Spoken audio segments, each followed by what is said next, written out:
যদি শেখ হাসিনার মতো ক্ষমতা আঁকড়ে ধরে থাকতে চান, মনে রাখবেন বাংলাদেশের মানুষ বারবার প্রমাণ করেছে ক্ষমতা আঁকড়ে ধরে থাকার জিনিস নয়।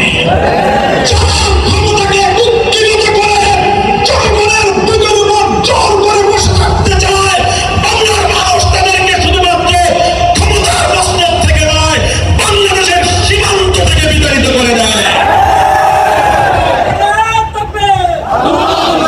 সাথী ও বন্ধুগণ, আমার বক্তব্য শেষ।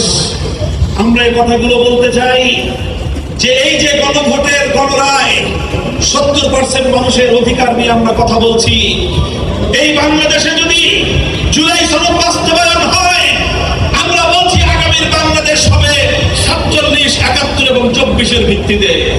হে আলেম সমাজ, আমি আপনাদেরকে বলি, এনসিপি সহ অন্যান্য রাজনৈতিক দলগুলো যদি শুধুমাত্র 71 আর 24-এর কারণে জুলাই বিপ্লবের চেতনা বাস্তবায়ন করতে চায়, যারা বাংলাদেশকে ইসলামী রাষ্ট্র প্রতিষ্ঠা করতে চাও, তোমাদের জন্য 47, 71 আর 24-এর চেতনা সবচেয়ে বেশি প্রয়োজন আগামীর ইসলামের বাংলাদেশ গড়বার জন্য।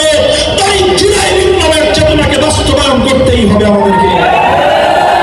আমরা চাই 47, 71, 24-এর ভিত্তিতে আগামীর বাংলাদেশ হবে। এই প্রশ্নে ঐক্যমত পোষণ করার পর রাজনৈতিক স্বার্থ নিয়ে আমাদের আর মারামারি থাকবে না ইনশাআল্লাহ।